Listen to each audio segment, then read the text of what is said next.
Welcome to Hot Chips 33. Tutorial 1. Machine Learning Performance and Challenges.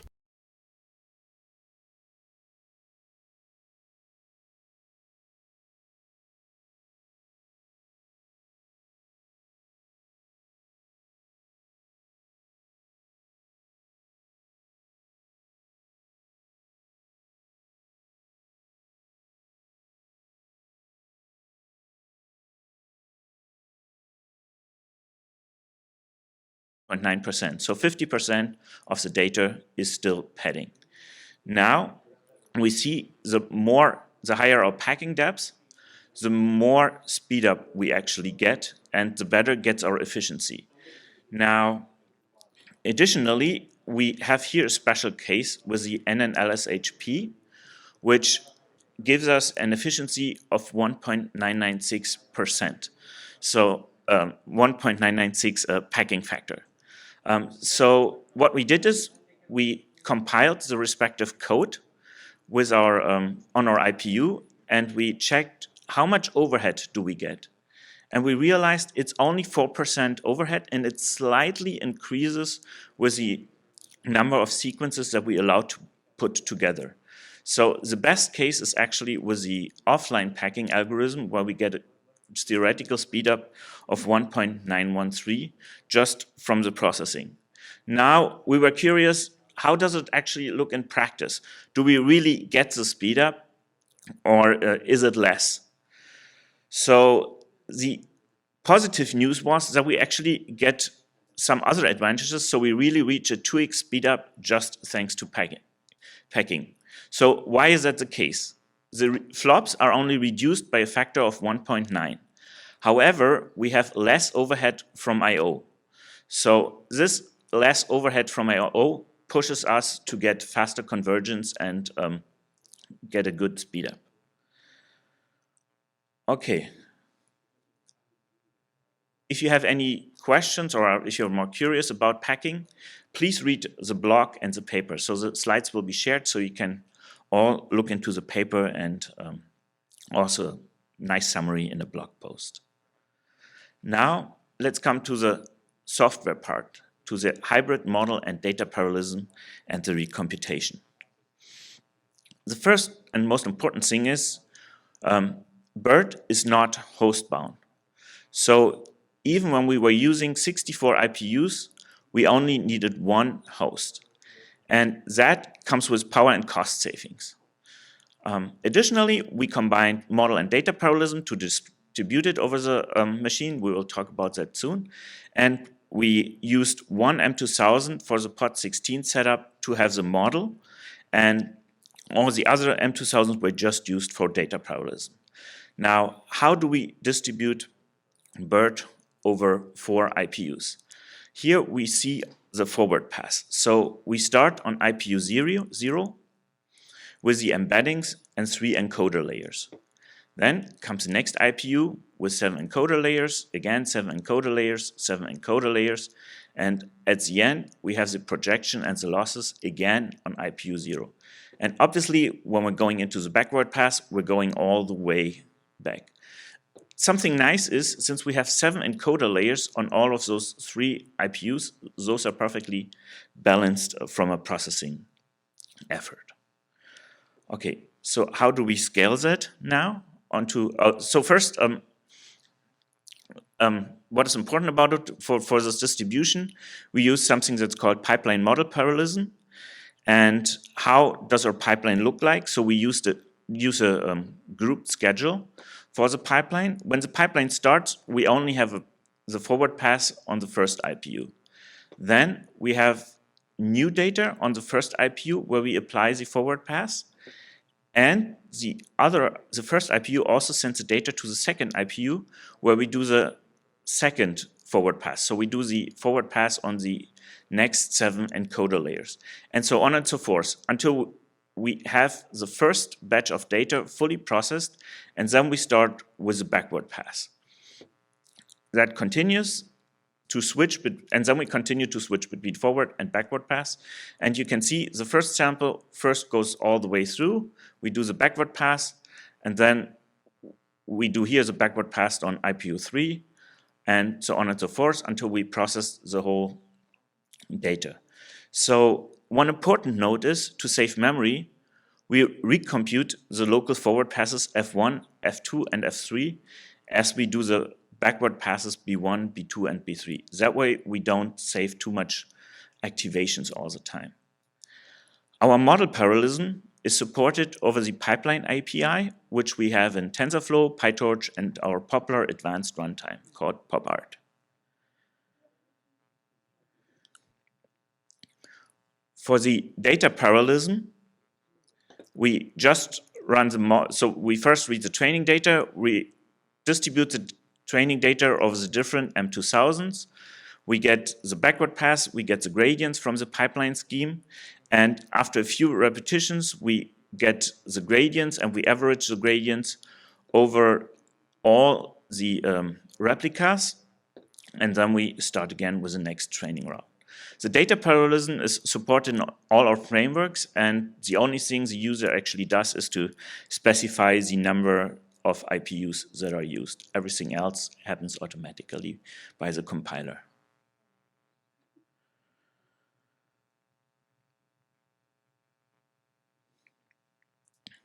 Something important for the distribution of the data and to make use of the replicas is replicated tensor sharding.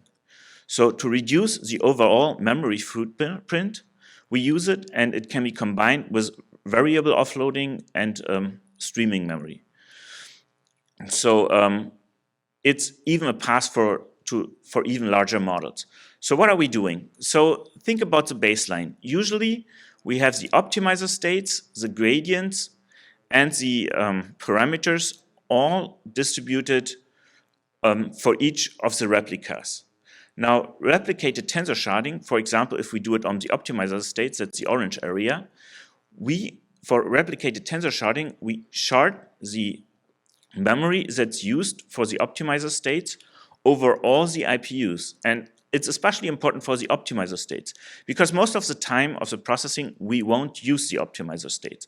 So only when the optimizer states are actually really required, we can bring them, we can communicate them, bring them, for example, all to IPU 0 if it needs it, and do the processing, and then communicate the changes again to the other IPUs, keep it sharded, and that way save a lot of memory. What are other features that we are using? One important feature is low batch size training. So if we have a large local batch size, that requires storing of plenty of unused activations. And those activations for most of the processing time are actually not needed. So it's a lot of wasted memory. To improve performance, we used a local batch size of 2 for BERT. And we use gradient accumulation to kind of simulate a larger global batch size and to save update costs. Theoretically, we could update all the time, but the update of the parameters comes also with a cost, so gradient accumulation helps to get even faster. Now, another feature is low precision training. We used FP16, we used stochastic rounding for speed up, or actually to improve the performance. So what does stochastic rounding mean? If we have to round something like a 0.6 and we have to round it to an integer, in 60% of our cases, it would be a 1, and in 40% of our cases, it would be a 0. That's stochastic rounding. And the advantage of that is that we can cover a wider range of weight updates. And that helps us to get better convergence. We do the weight aggregation in FP32, but the master weights are also stored in FP16, as well as the lamp moments they are also stored in FP16. And those are the ones that we actually stream to the DRAM on demand. So what is special about our Resonate 50 setup, or what did we have to do different kind of for our Resonate 50 setup? So the first perspective is on the batch size and the distribution.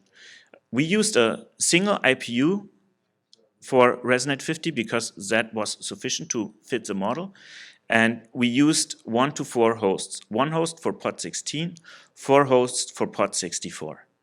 And we introduced a convenient recomputation API in our TensorFlow 1.15 framework to boost the batch size to 20. So thanks to recomputation, we did not just fit the model onto the IPU, but we could get a sufficiently large batch size. And now the question is, why is a larger batch size needed? We learned that for MLPerf, we need something called distributed batch norm.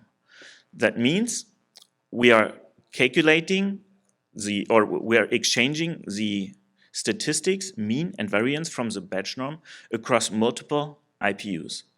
So when we did our analysis on the behavior of the convergence of the framework, we realized that if you want to do batch norm, you require statistics that at least cover something like 32 samples. If you go below, your convergence will suffer, and that's why you need something like at least 32 samples. We combined the data now, or the statistics, from 2 IPUs to get a sufficient batch size of 40 samples. And that perfectly was the right choice for getting convergence. So we could keep the batch size small, but large enough to get the batch norm working. And to get this distributed batch norm for the user, there's at the end just a simple configuration variable where you say, how many IPUs do you want to have? To conclude, there are several software strategies that we applied to get an amazing performance for MLPerf. The strategies are not benchmark specific. They generalize to a variety of models and datasets. For the software perspective, we have an intuitive support for hybrid data and model parallel training, including recomputation in TensorFlow, PyTorch, and our own popular advanced runtime. And yes, kind of the recomputation support in TensorFlow was something special that we really added to it, and the API is really, really nice for a normal programmer. And last but not least, I recommend, if you realize you have too much padding, look into it and try PackedBird to get rid of your padding. So I thank you, and we are always looking for new applications, and we are hiring. And now I'm handing over to David for questions. All right. Thank you very much for that fantastic talk. So we've got a couple questions from Slack, and then I'm going to use my prerogative as session chair to ask a few as well. And just as a quick note, we have a little bit more time for this Q&A, as our next speaker is pre-recorded and will not be joining us for Q&A. So if you have a question, please put it into Slack. So the first question I'm going to actually alter a little bit. It was a question about recomputing forward passes as opposed to saving them, right? And the question was specifically, when is that better than adding memory on chip, and how do you sort of think about deploying that strategy? Can you repeat the question, please? Yes. So you mentioned that in some of your optimizations, you will not save the computed activations that are produced in the forward pass, and you will discard them and instead recompute them later. Can you talk about when, the motivation for that and when it's appropriate? It depends on the size of the model and the size of the activations. So if we have very large activations, especially in between the state, so if we look into the network and look how it is distributed, the memory part, and we get really large activations in between, then it's a really good idea to just recompute it later on. Or if the effort for recomputation is not that much, that's another reason to actually do the recomputation and not wait. On the other hand side, I would say if your activations in general are not that big and you're targeting more, for example, a larger batch size or something like this, then you might not use recomputation at all. And just to clarify here, when you say big, you mean probably big relative to the amount of on-chip SRAM you have. Is that Exactly. correct? Or Exactly. okay. Yeah. So in some sense, the discarding and recomputing forward passes is really optimized around preventing off-chip memory accesses and the overhead and power that's entailed, right? Exactly.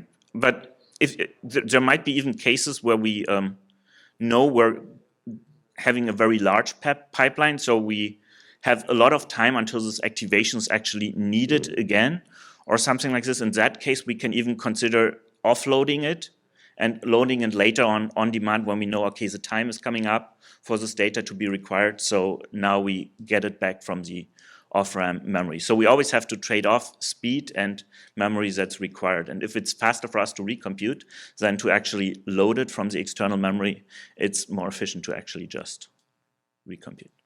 Got it. No, that's fantastic.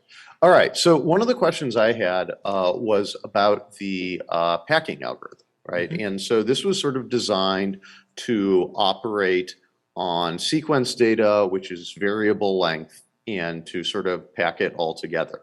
And this is specifically on character sequence data. Do you envision that this algorithm might be applicable to other sort of domains? I know in a prior talk, Paulius mentioned that, for instance, audio might be variable length, if you're doing speech to text, and graph neural networks, each graph node might be variable sort of size. Do you envision that the packing algorithm could be used there? Yeah, I think that's a very, very good point. Packing algorithms can be applied in a lot of other applications. You always have to think about what is the model that you're using, and if you can adjust the model to the packing algorithm. Now, our packing adjustments do not just work for BERT, they work for all kinds of transformers. So if we think, for example, about vision models, where we have vision transformers now, that's another application where you can clearly apply the packing algorithm to. And it comes even with other advantages. So recently people realized that for vision, you might want to have different sizes of image. You might want to try start first with small images and then increase the scale, or go into the other direction. So, and also if you want to have natural images, they actually come in all kinds of sizes. So to adjust for that, you would have at the end different sequence lengths. And in that sense, if you apply a vision transformer to it, you can actually combine those images with different sizes perfectly and avoid a lot of wasted compute. And you're right, with all these other applications, you would have different sizes, different lengths that would again be resulting in different sequence lengths. There's a lot of cases where transformers are applied to this data, and yes, each of those applications can benefit from it, especially because we're avoiding the contamination. So when we're thinking about text, there's some state of the art that says, okay, we don't care about contamination. We don't care about self-attention going between different documents that don't have anything to do with each other. However, in the other applications, it might be even more important to keep those things separate. And in that sense, packing can help a lot. Fantastic. All right. So we have a question from my co-coordinator and co-chair, Natalia. So does packing at all interfere with the random sorting of the data in a way that might affect convergence? We are afraid of that, but the point is it's just 3 samples, or on average 2 samples that we combine, so there's not too much pattern in the data. Everything else gets randomized. So yes, when we do the packing, we sort the data, but when we later on read it, we can randomize over the data. We can even randomize which sequences get put together. So the only pattern that's in there is that there might be a few sequences where we combined something like, for example, length 12 with length from 500. But apart from that, there's no real pattern in the packing, so we have really the diversity of the data still present. And we also looked, actually, we did experiment because we were really afraid of it impacting the convergence and the performance, because if it would really change the convergence behavior, it would would have not been feasible for MLPerf actually, because we have very clear rules what is allowed and what is not allowed. And in that sense, it was really important to see that the convergence is still the same. Got it. No, that's a fantastic question. So I think we probably have maybe time for two more. So one is there were some questions about sort of the stochastic rounding, right? And one of the things you mentioned is that allows you to use FP16 master weights. Right, so that means the actual model size is cut down by a factor of 2. Mm-hmm. So I think there was a question of whether it impacts convergence, and then also, like in particular, given that you can, the same number, right, might be rounded in either way. Does that change how you think about things in terms of reproducibility or anything like that?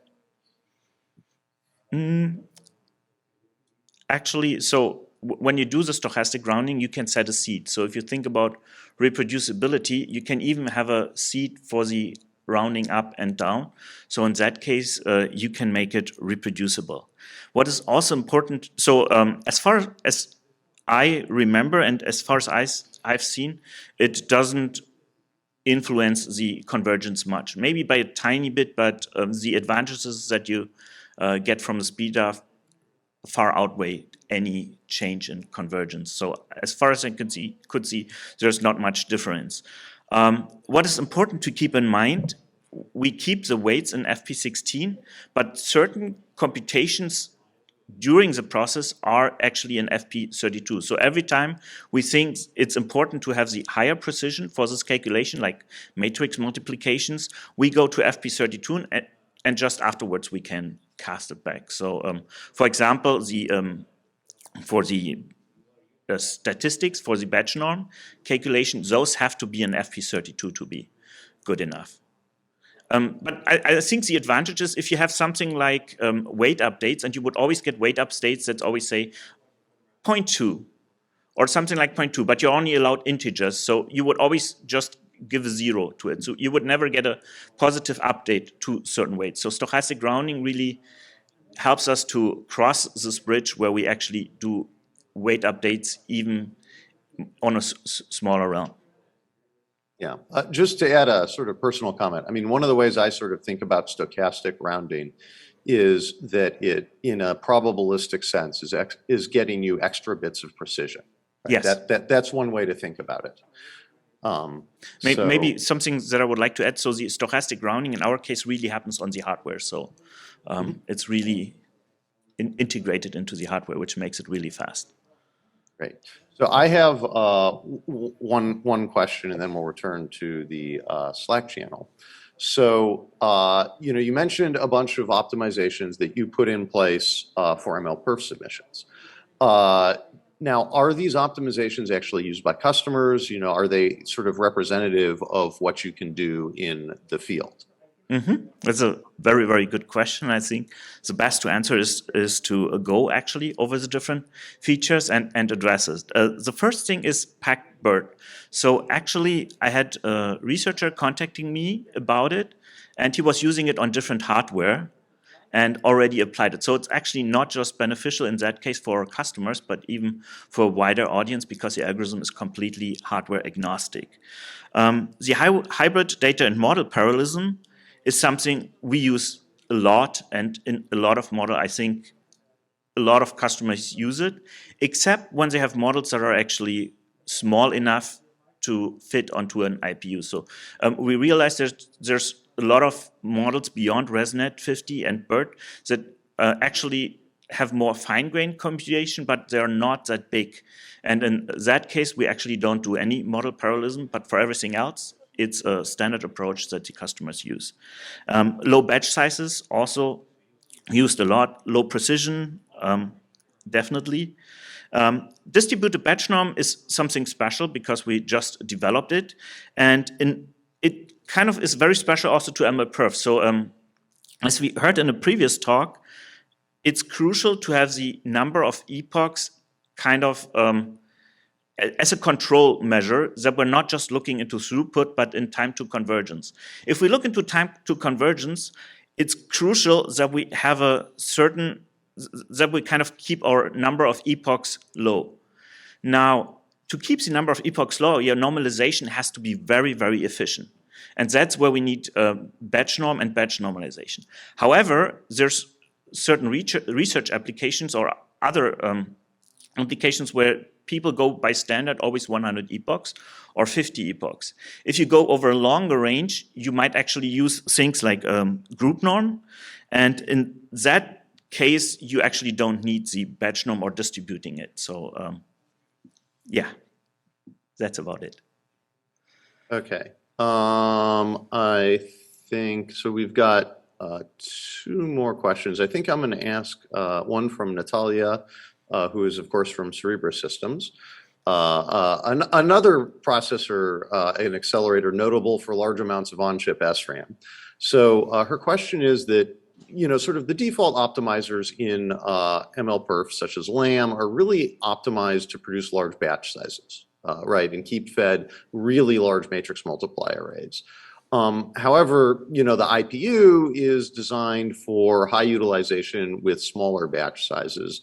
And in some sense, the gradient accumulation is a mechanism that you mentioned, for ResNet in particular, to get the batch size to be sufficiently large.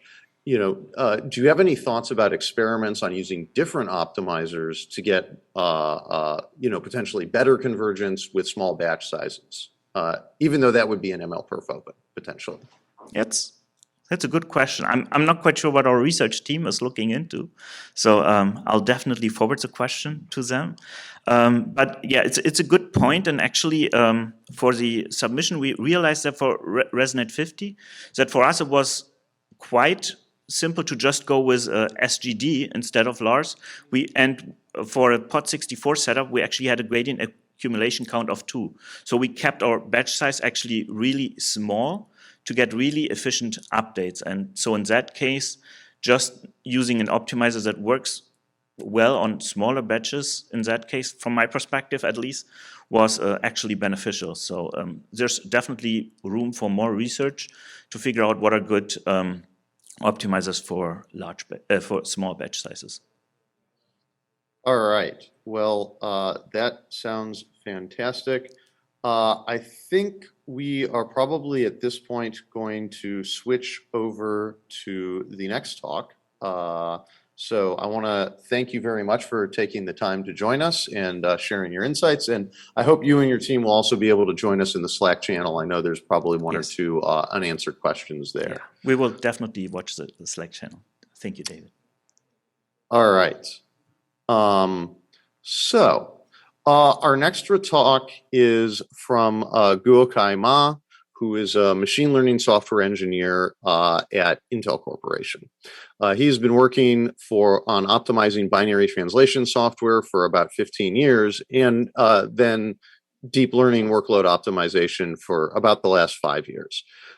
He has participated in Intel's MLPerf data center submission for running on CPUs since the start of MLPerf, and his primary focus area is on distributed deep learning. Now, unlike our last speakers, Guokai is located in Beijing, and as is a sensible thing to do for a gentleman in China at 2 a.m., he is soundly asleep. So he's not going to be doing live Q&A, but I believe he and maybe his team will be joining in the Slack channel. So please direct your questions here. And I think we can transition to a fantastic video from him. Hello, everyone. Today, I'm going to talk about deep learning optimizations for CPU. I'm an engineer from Intel, and my name is Ma Guokai. Deep learning workloads are important for CPUs because CPU runs enterprise workloads as well as AI workloads. When enterprise workloads more and more adopt AI models, it is natural to put AI workloads close to where the data is generated. In this tutorial, I will talk about the optimizations we use to improve inference deep learning workload performance on CPU. Here is the notices and the disclaimers. In this talk, I'm going to give an overview of a deep learning inference system, then give an overview of the optimizations we did for inference. Then we would go through them in detail. Here is illustration of a deep learning inference system. From right to left, there is the load gen, which is source of samples that needs to be inferenced. We get samples from load gen in the form of query. A query can contain one or more samples. In the middle is the system under test. SUT, in this context, represents a model implementation agnostic part of the inference system. There are two important jobs done by SUT. One is create model implementation instances that actually do the inference work. The other one is taking care of batching, that break samples in a query into multiple batches or combine samples from different query into a single batch. On the left is the model implementation. It usually starts from a model checkpoint with optimizations on the model checkpoint to get an optimized model. Then the optimized model will be used by SUT to inference samples it gets from load gen. In real life or benchmarking, there are usually two kinds of inference scenario happens in data center. One is offline scenario, which focus on throughput of inference, the whole data set, and does not care for latency. The other one is server scenario, in which there is a limit to response latency, while the system should try to achieve maximum throughput with most of the response meeting latency bound. We can separate the deep learning inference optimizations into two groups. The first group optimize the SUT, which is agnostic to model implementation. The other group optimize framework or model, which is related to model implementation. The first optimization we will introduce is multi-instance. We start from how CPU looks like from the viewpoint of deep learning inference. High-end servers for deep learning have many CPU cores. Each server has 2 to 8 sockets of processors, and each processor has up to 28 or 40 cores, depending on Intel server processor generations. Each CPU core has 2 AVX512 ALU, which can do 32 AP32 FMA operations per cycle, or 64 bfloat 16 FMA operations, or 128 into 8 FMA operations. Each CPU has its own L2 cache, and all CPU cores on the same socket share L3 cache. Each processor is on its own NUMA domain, so all the cores on the same processor have local access to same piece of memory with low latency and high bandwidth. On a CPU system with many incoming inference requests, we can create as many inference instances as we need, and we can bind each inference instance to a different set of cores. This gave us very fine-grained resource control on CPU for deep learning inference. For example, we can create one single instance and bind all CPU cores to it. Thus, we can get maximum single instance parallelism on a processor. Or we can create one inference instance for each core to minimize synchronization overhead between cores, maximize efficiency, and whole system inference throughput when we have a full L2 hit. Or create instances with different number of cores to meet latency requirements of input with different size. With multi-instance technology, we can control CPU computation resources in very fine grain. We can build an inference instance with computation capacity as much as we need, and we can have multiple inference instances with different computation capacity. When we reduce the number of cores used by an inference instance, we reduce synchronization overhead among cores. Some deep learning models are a mixture of sequential logical operation and deep learning network computation. Multi-instance can help increase parallelism when there are large parts of sequential code in the model. It is also ideal if we pick the number of cores to fully fit activation in L2 cache. To fully get the benefit of multi-instance, we need to bind each instance to a specific set of cores, so these cores will be dedicated and improve cache stability. We can use NUMA control and the task set to set affinity of processes.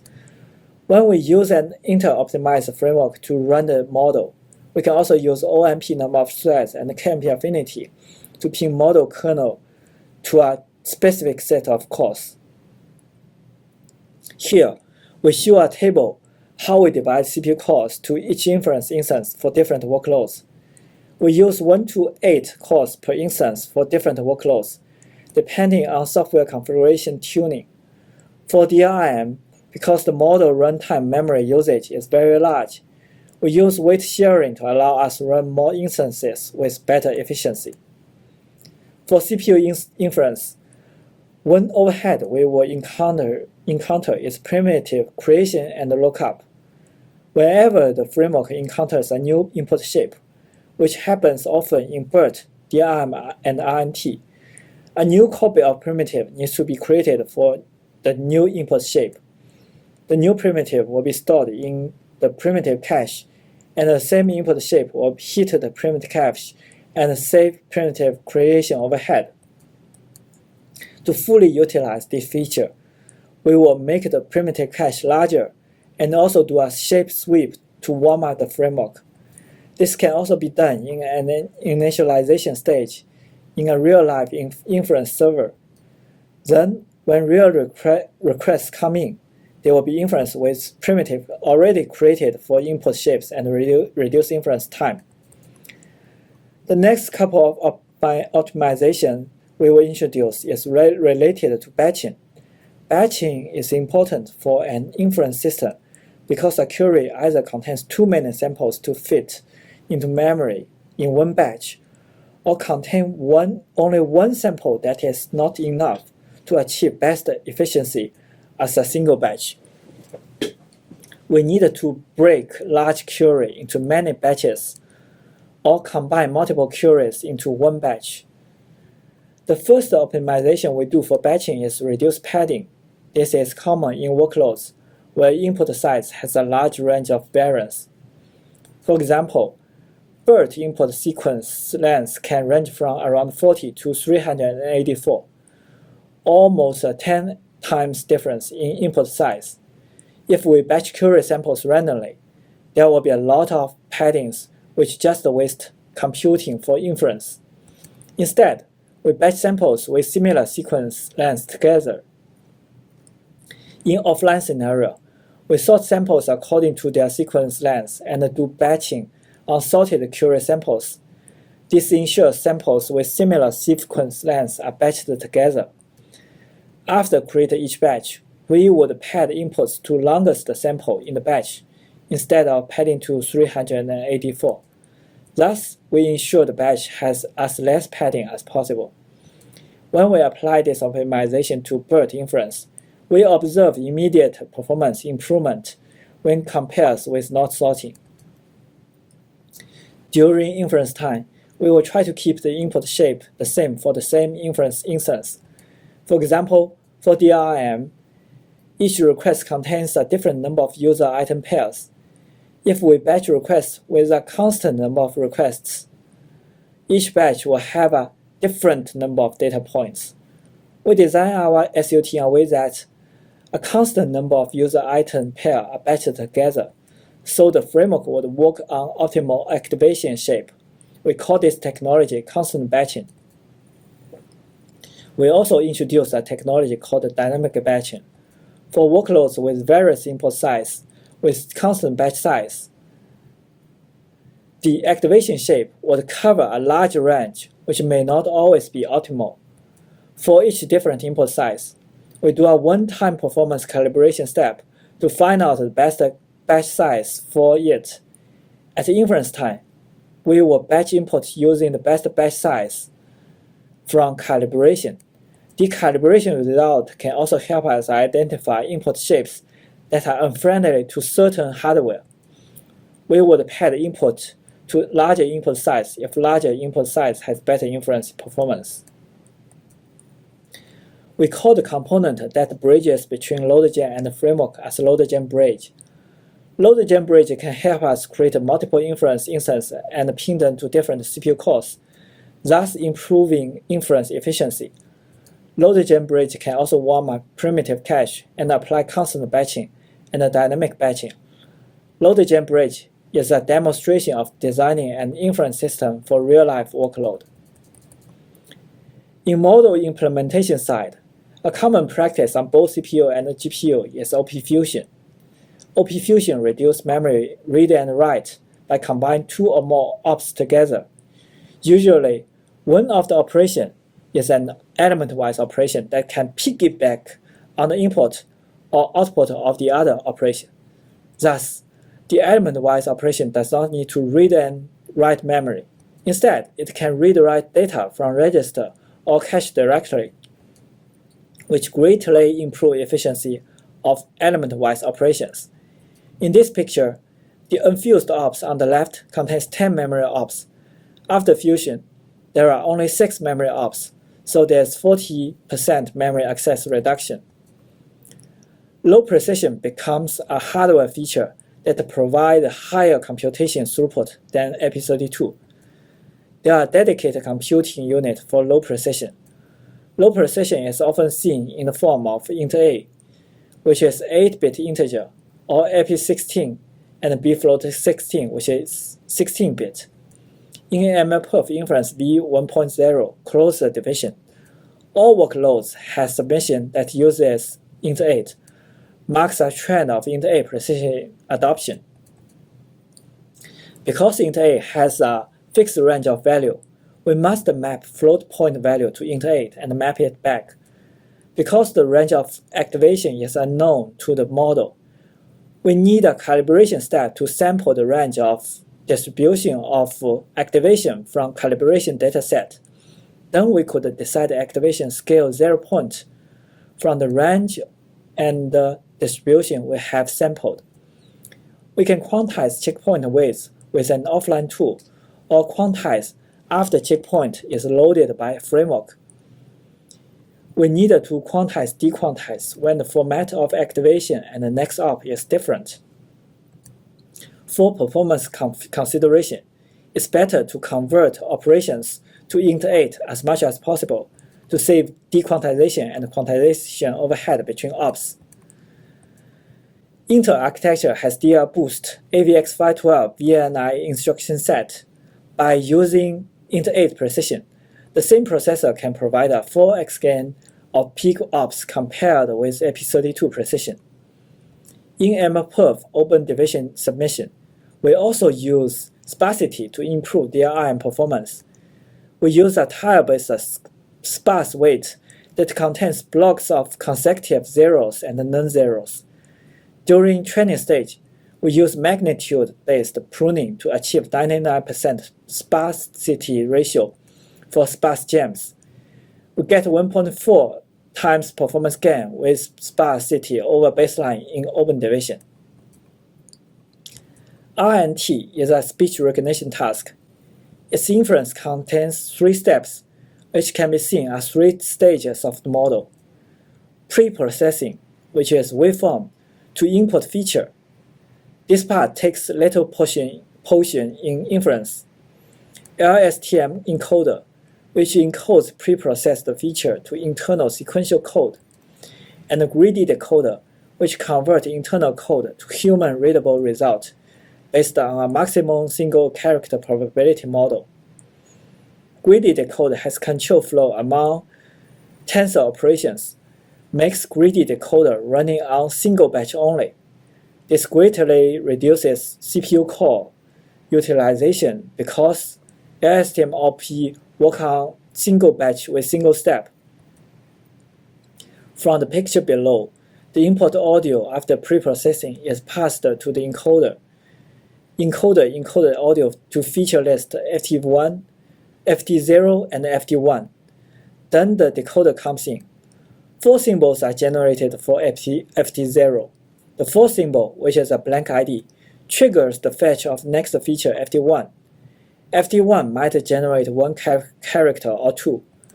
For each encoded feature, there are various symbols generated. It depends on the output symbol of each step to decide whether to fetch the next input feature and whether to pass the hidden state to the next step. Sequential greedy decoder is a time-consuming stage on INT inference. To address the low efficiency issue of greedy decoders, we introduced a vectorized greedy decoder for INT that can decode a batch of encoded features at the same time. We maintain a time front of the encoded feature as a batch and run a single-step LSTM on this batch of features. Then we use vector operations to decide whether to advance the feature time step of each sample and max passing of hidden state according to whether there is a blank ID in the decoder output. In this picture, every time there is a blank ID in the decoder output, the time front will be changed. The row in the input with blank ID output will move to the next element. Then the new time front will be used for next step decoding. We also mix rows of hidden states according to whether blank ID is generated for that row.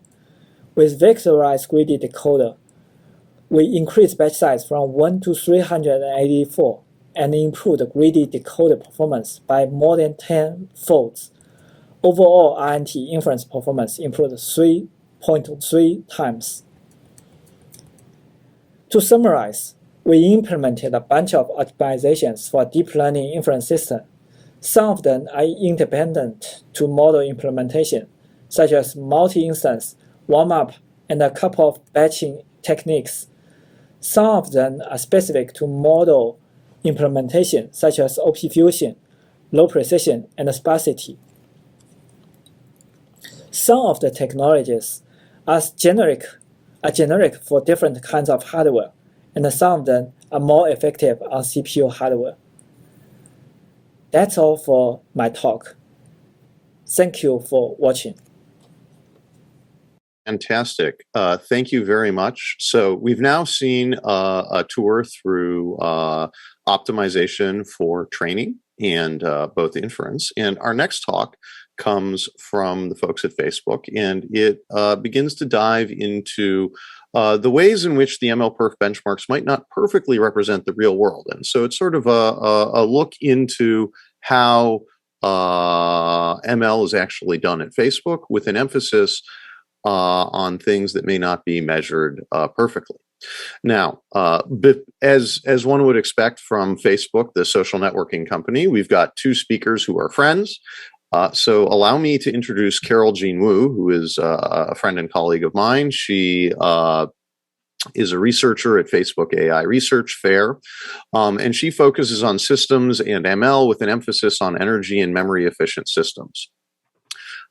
She's worked specifically on ML execution at large scale for personalized recommendation and then mobile deployment as well. She's very interested in tackling systems challenges to enable efficient AI and responsible AI as well.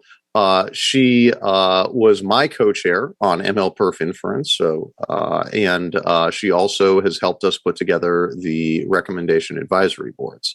She has an undergraduate degree from Cornell, master's and PhD from Princeton, and she also is on the ML Commons board of directors. In addition to Carol, we also have Niket Agarwal, who's a software engineer in the infra team at Facebook. And his focus is system architecture, software, hardware co-design across compute, storage, and ML systems. He's recently been focused on optimizing end-to-end data ingestion for large-scale ML training. And then prior to Facebook, Niket was at Google for nearly a decade, building compute and storage systems that power all of Google's infrastructure, including Google Cloud. He has an undergraduate degree from IIT, and like Carol, got his master's and PhD from Princeton. It must be something in the water there. Without further ado, we'll let these two take it away. And as a reminder, please ask your questions in Slack, and we will be answering them live after this talk. Good morning, good afternoon, good evening, everyone. Welcome to this talk on AI scale at the modern era. My name is Carol Jing Wu. I'm a research scientist at Facebook Ad Research, working on research problems in the intersection between systems and machine learning. Hello, everyone. I'm Niket Agarwal. I'm a software engineer in the infrastructure team at Facebook, and I work in the data ingestion for machine learning pipelines. And with Niket, we'll share with you the key system challenges faced by AI scale at this modern era. Okay, so deep learning is everywhere. It touches all aspects of our lives. If you think about, there are three independent trends that have fueled the advancements in deep learning in the past decade. First, we've seen significant advances in the deep learning algorithm space. Some of these advances have been driven by significant increases in the computation powers that have made previously impossible computational demands to become feasible. And we're also in an era where not only do we have significantly more and high quality data at our fingertips, but we also have the tools and techniques to navigate and manage all of that data. So if you look at how machine learning is used at Facebook, it is used to support a wide variety of services. We can see clear machine learning algorithm in action every time we open the Facebook interface. For example, face detection, recognition, content understanding, ranking, language translation, just to name a few. And in order to enable efficient machine learning execution, we typically customize systems to train and serve a wide variety of machine learning algorithms and models in the data center fleets. Furthermore, as more and more machine learning takes place at the edge, running on billions of smartphones, we also spend significant optimization effort to get machine learning inference to run as efficiently as possible for the edge. So from a very high level, there are three primary phases in this execution flow. We typically start with unstructured data, extract the features that we care about from that data. Then we leverage the data to build a machine learning model, figure out how much weight we want to apply to each of the features that we care about. Finally, we deploy our trained model out in production in order to make various different predictions. Data, as we know, is the fuel for machine learning. So here's the scale of data that cloud scale infrastructures will have to handle. Hundreds of petabytes of data is getting replicated daily. Data pipelines must also operate at terabyte per second processing throughput. We devote a few million machines in order to efficiently feed data samples to tens of thousands of machine trainer pipelines. In particular, the data scale has significant implications on how we design and optimize the data preprocessing stage. So machine learning models are also constructed to learn features to make various predictions. And so to architect and optimize infrastructure efficiencies for machine learning execution, we must know system resource requirement characteristics for deep learning neural networks. Here on the x-axis, I'm showing the memory intensity, whereas the y-axis, I'm showing the compute intensity for three major categories of neural networks. Image-based tasks built on top of convolutional neural networks are relatively computationally intensive as compared to language translation models that usually is built on top of recurrent neural networks. In contrast, deep learning recommender systems leverage large embedding tables to transform sparse features into dense representations for the subsequent NLP processing. And that will require a lot more memory capacity as well as bandwidth consumption. Furthermore, the size of the circles for each neural network category shown on the figure estimates the use cases across the different categories. What we must keep in mind is that not all machine learning workflows are equally important especially when we are developing AI systems. What we need to keep in mind is that when we develop these systems, we don't want to overgeneralize the system performance for matrix multiplication or convolution operations. In order to offer the flexibility across wide variety of workloads, we need to keep generality in mind. So now, given the importance of recommender systems, let's take a look at the data growth trends specific to the category of use cases. In the past 2 years, we witnessed the amount of training data to grow by 1.75 times, specifically for recommendation use cases. The training data growth directly result into much bigger recommendation model sizes, as what's shown on the right. For deep learning recommendation models, this means that more embedding tables are used to learn categories of sparse features, and much larger embedding tables are also used for sparse features as well. So in total, we see the aggregate memory capacity requirements of embedding tables to reach terabyte scale, and the memory bandwidth requirements reaching hundreds of terabytes per second, and the compute throughput requirements reaching petaflops per second. A number of new system challenges therefore arise in order to deal with the scale of data when supporting highly efficient machine learning pipeline. Let's take a look at the end-to-end machine learning pipeline again. Today, we have standard benchmarks to quantify the performance of AI systems. With the MLPerf training and inference benchmark suite, it enables us to make apples-to-apples comparison for training and inference systems. What about the front end of the machine learning pipeline on data preprocessing? Given the scale of the training data and the high training throughput demand, what does industry-scale data ingestion pipeline look like? What system design and optimization challenges do we face? So next, we are going to hear from Niket on the data ingestion pipeline design. Thanks, Carol. So we heard how machine learning data and storage is really growing.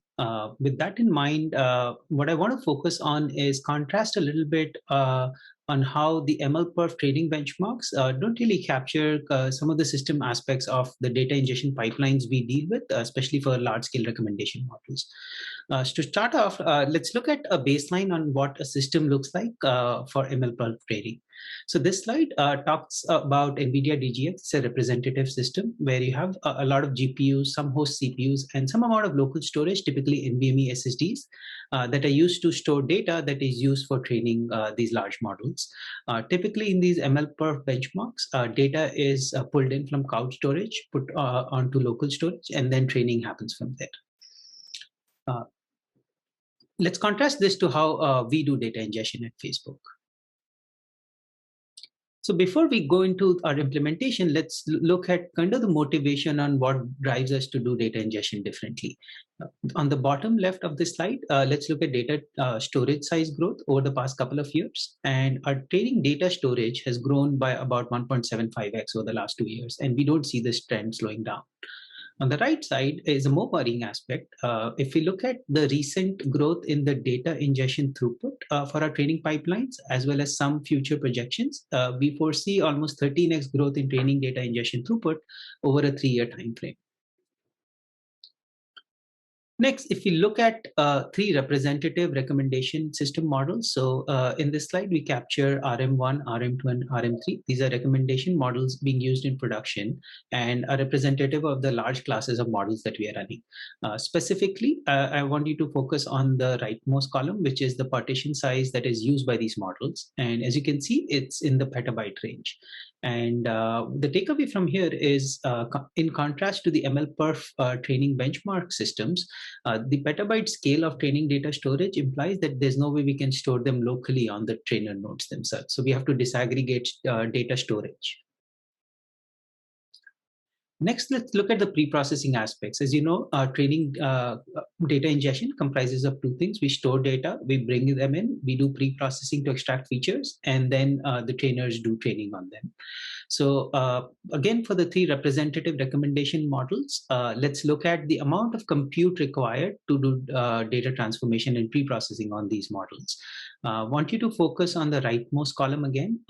So what this captures is the number of CPU sockets in abstract. This is representative x86 modern CPU sockets that will be required if you were to build a single system to do pre-processing for these models.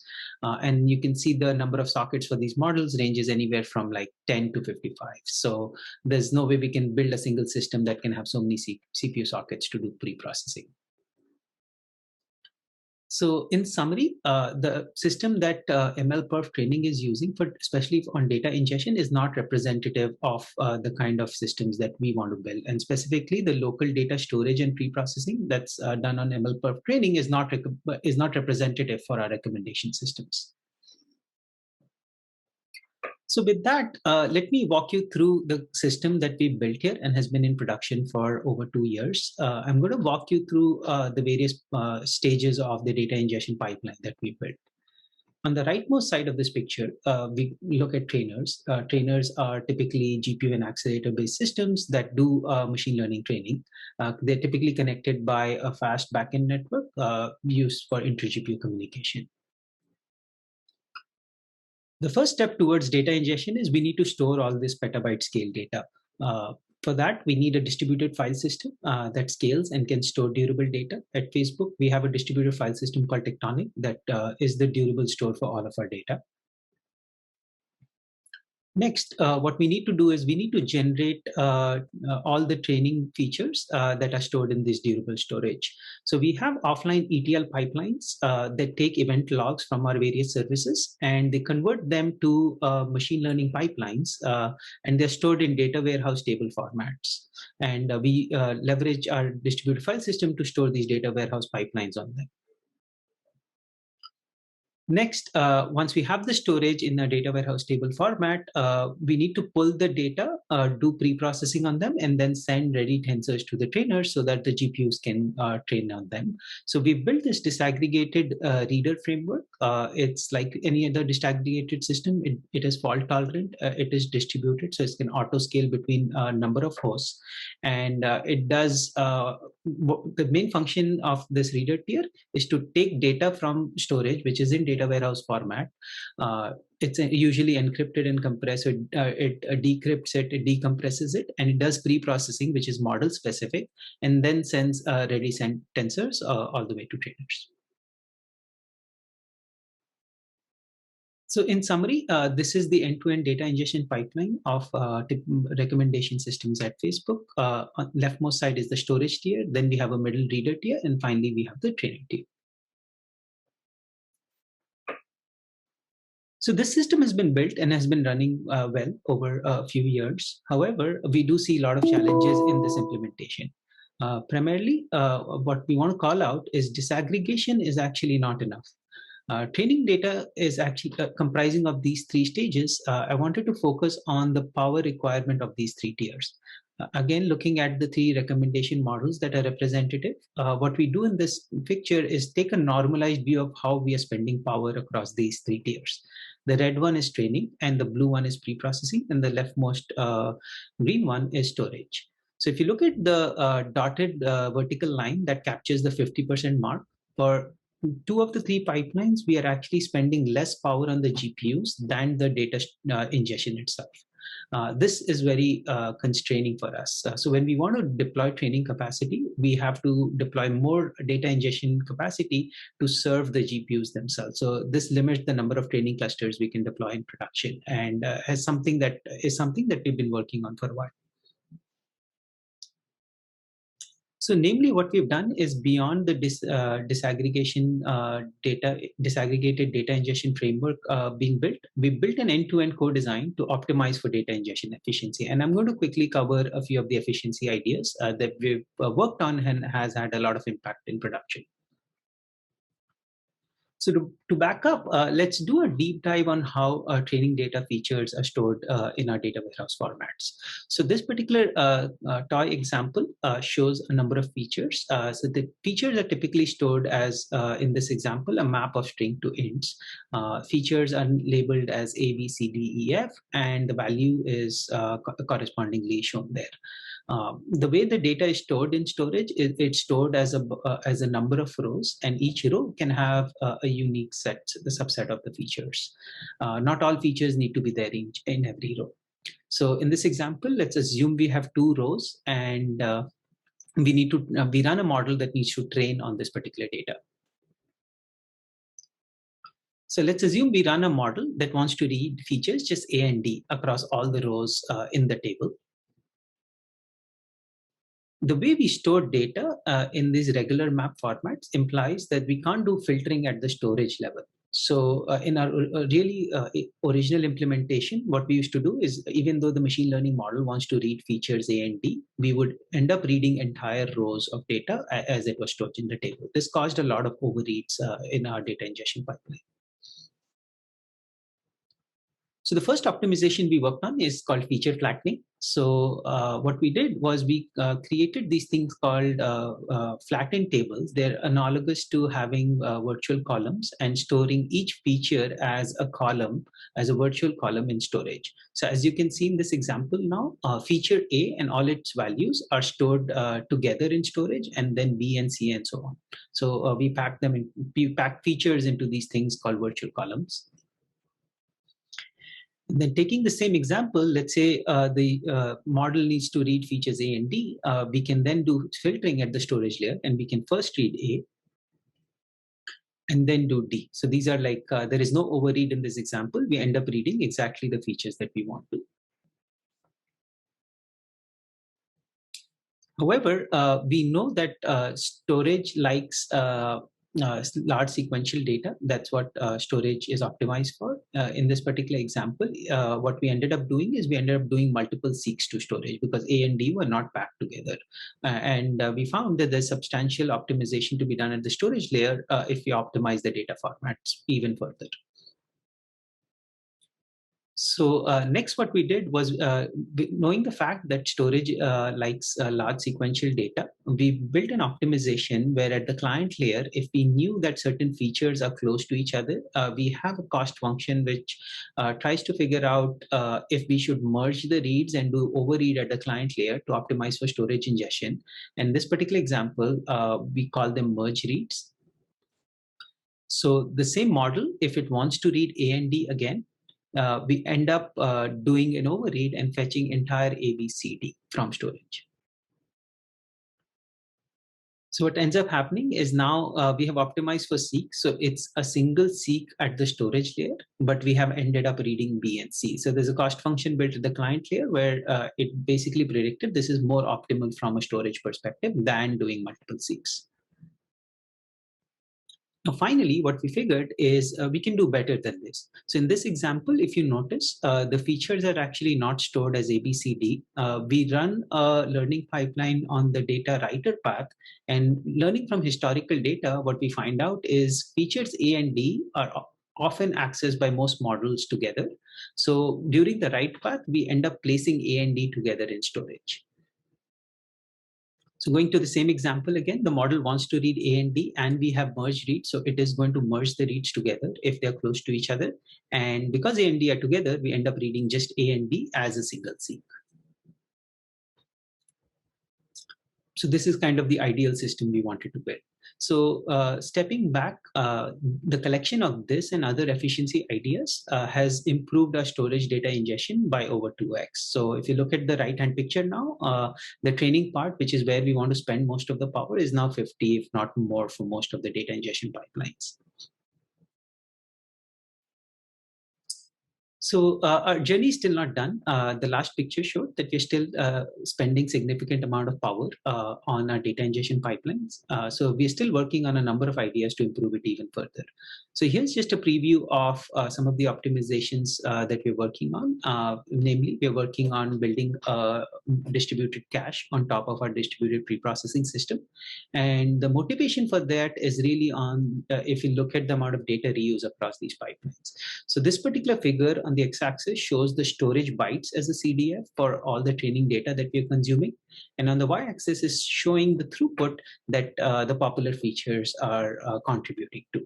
So the takeaway from here is if you look at sort of the peak of storage here, about 20 to 40% of bytes contribute to most of the IO of these pipelines. So we feel there is a big opportunity to have a kind of a flash cache or an NVM cache in front of our storage system to act as an IO buffer, to have a much more power and cost efficient IO subsystem. And that's something that's work in progress right now.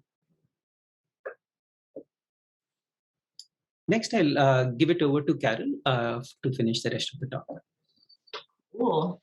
So that's the story about the data ingestion pipeline. Thanks for presenting this part of really important components on the machine learning pipeline design with us. Okay.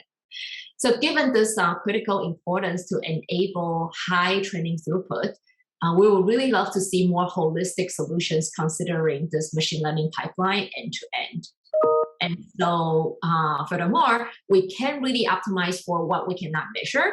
So it will be quite exciting to see more representative benchmarks and methodologies in order to enable these more fair performance comparison specific to the data ingestion part of the machine learning training side of things. Okay. So besides the system challenges faced by the machine learning pipeline in the cloud, they are quite challenging system design and optimization problems for on-device learning at the edge as well. While we won't have time to talk about AI scale for the edge, I do definitely want to use the opportunity to point you to machine learning deployment challenges, particularly for the edge.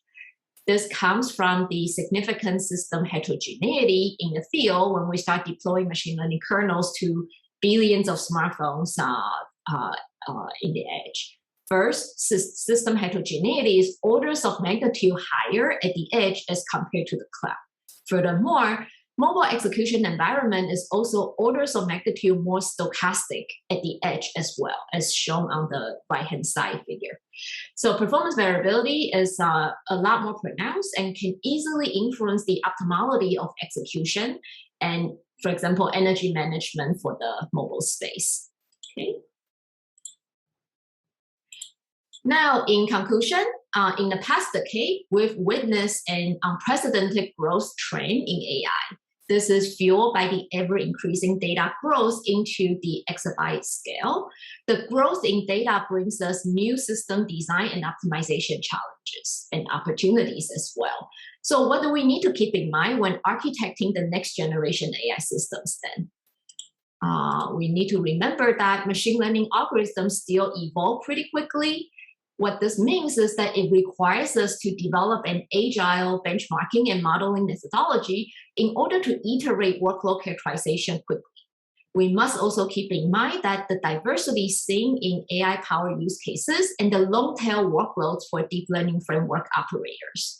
This also means that programmability and easy-to-use software stack support is critical in order to enable all the parallelisms and efficiency improvements from next-generation AI hardware. Furthermore, we also should take a holistic approach to optimize the machine learning execution pipeline end-to-end. This will require us to take advantage of various system solutions and memory and networking technologies.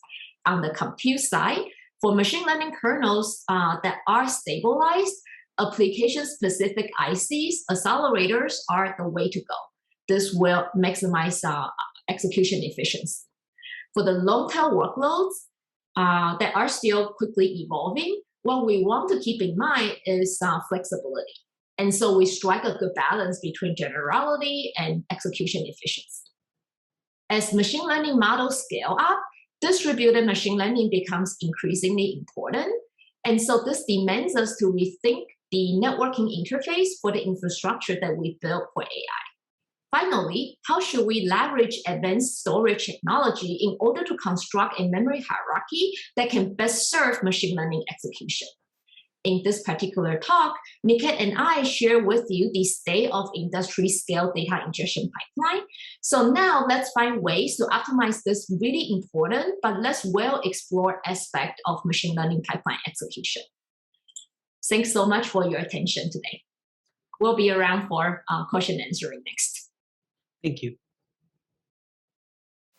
All right.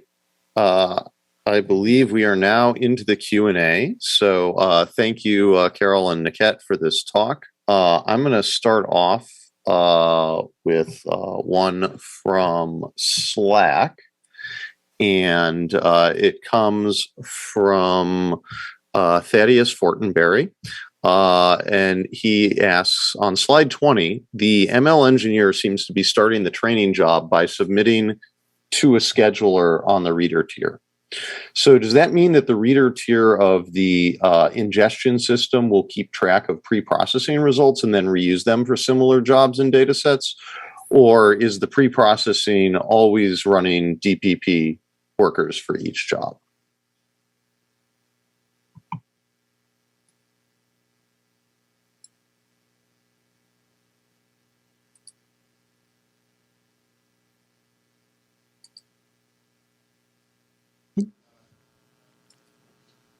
I think that's for Niket. Yeah. Can you hear me? Okay. Yes, okay, you're perfect. Live. Yes, perfect. Thank you. Yeah, thanks for the question. So the question is, in the current pre-processing pipeline, does DPP reuse pre-process features across various models, or do we run them each time? So so I showed a chart where we showed the hotness of features for the various pipelines. That was raw features. So what that chart showed is across various models and runs that we do, there's a subset of features that contribute to majority of I/O. Pre-processing also has a similar graph, although it's more dynamic. So in the current implementation of DPP, what we do is the DPP workers, which are the major reader workhorses, they're per model. So when you launch a run, it fetches the pre-processing that needs to be done and does it one time.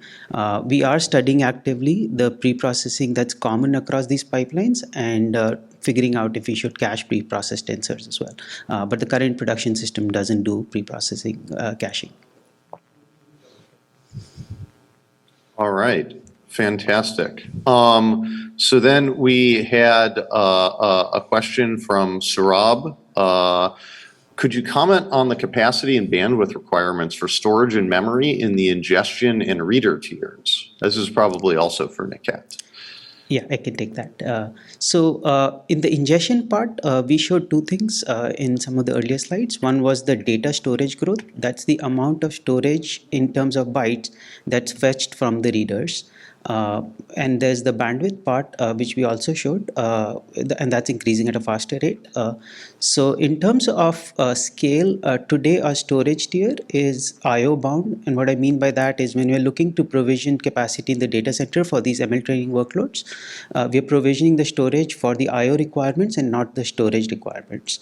So that gives you kind of the scale of where the problems are. And that's where also NVM or flash caching shines, right, in terms of I/O absorption. From a memory perspective, the reader tiers are not that memory hungry, and the reason for that is most of the work that's done, if you look at a reader processor, it's fetching data, decrypting it, decompressing it, doing pre-processing, and then sending it over to the trainer. It's kind of a parallel process across multiple reader hosts, so we are not memory bound on those tiers yet.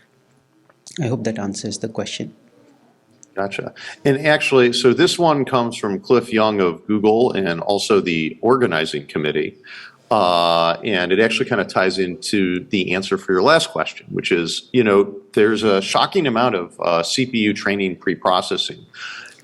Do you think the right approach is to just tune the CPUs and the code running on them better, or do you think there are any opportunities for hardware acceleration in pre-processing? Yeah, we believe there is a lot of opportunities for accelerating the pre-processing themselves. Again, that is an active area of investigation for us. And we do want to capture that just doing them on CPUs is not going to scale forever. So we do need to rethink the pre-processing computation itself. All right. And then we've got another one from Slack, from Yash Malviya from Apple. Could you elaborate on the hardware technology that is used to enable merged reads that increase disk throughput? So merged reads today, and going back to sort of what I talked about is, let's say we want to read features A, B, C, D. The feature is stored A, B, C, D, and we are just reading A and D. We try to overread at the client layer.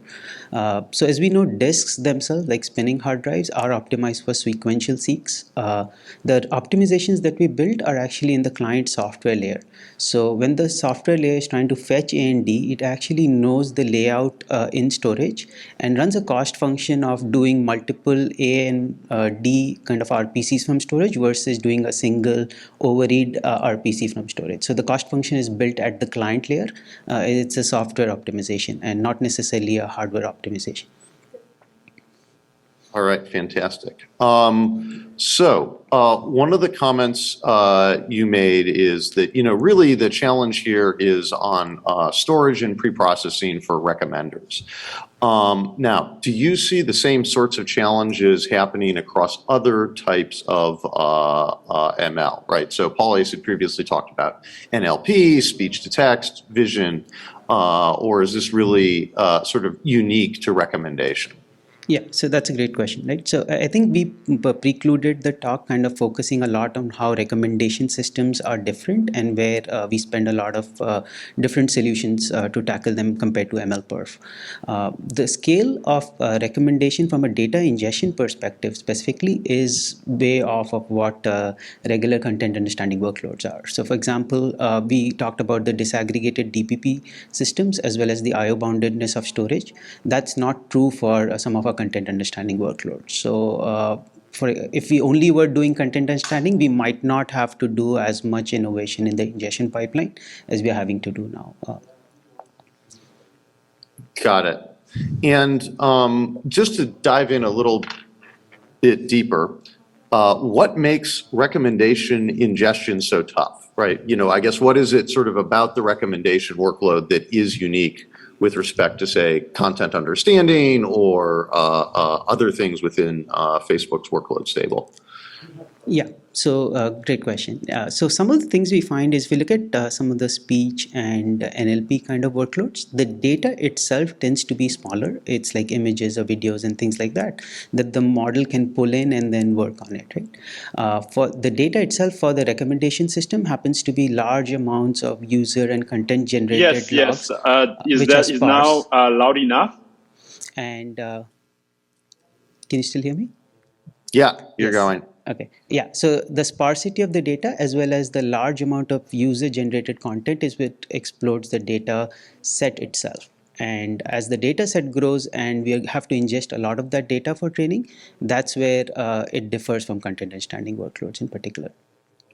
Got it. So really the nature of the challenge is just a combination of size and sparsity, right? So it could be common for something like a graph neural network, which might have sort of a similar structure with a large data set.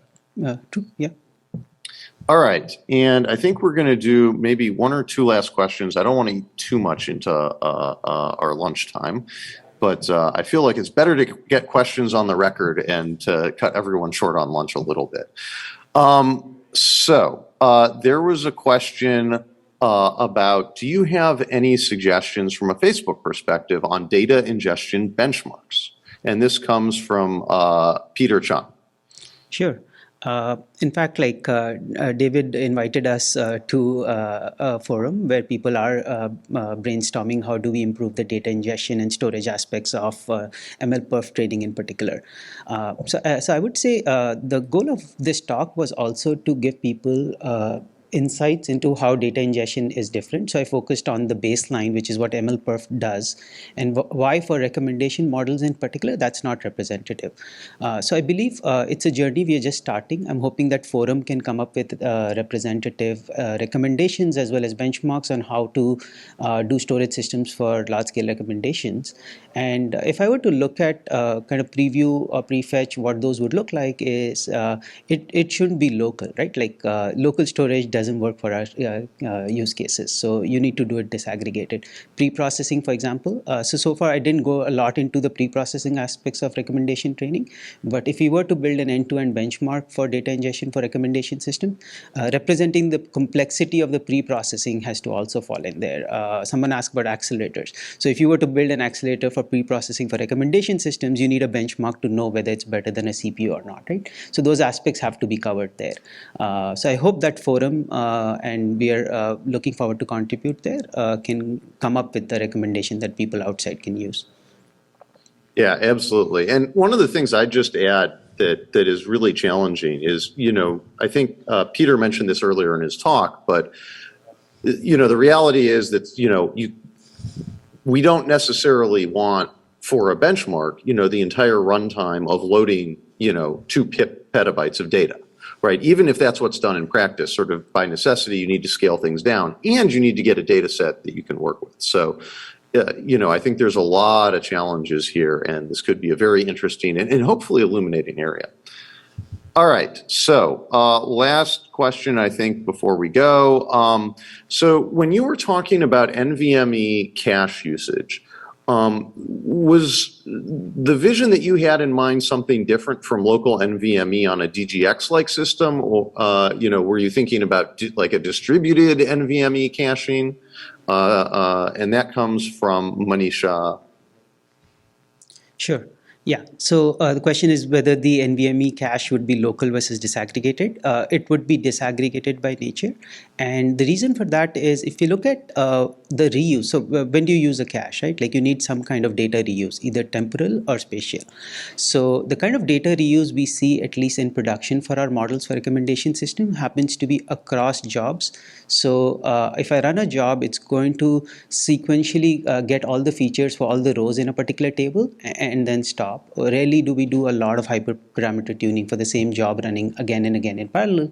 It's a lot about running different models that reuse the same amount of features. So if the reuse is across jobs, then by definition, the caching has to be disaggregated as well. So that's what we're looking at. All right. Well, thank you very much. I have been told that, number one, I'm wrong, and our lunch break is not coming up until 1:30. And therefore, rather than running into the break, I need to cut it off. So I think there's maybe 1 or 2 questions more in the Slack channel. Niket and Carol, maybe you guys can drop in there. But let's head over to our break and then turn it over to our next session. And thank you again for the fantastic talk, both of you. Thank you. Oh, thanks.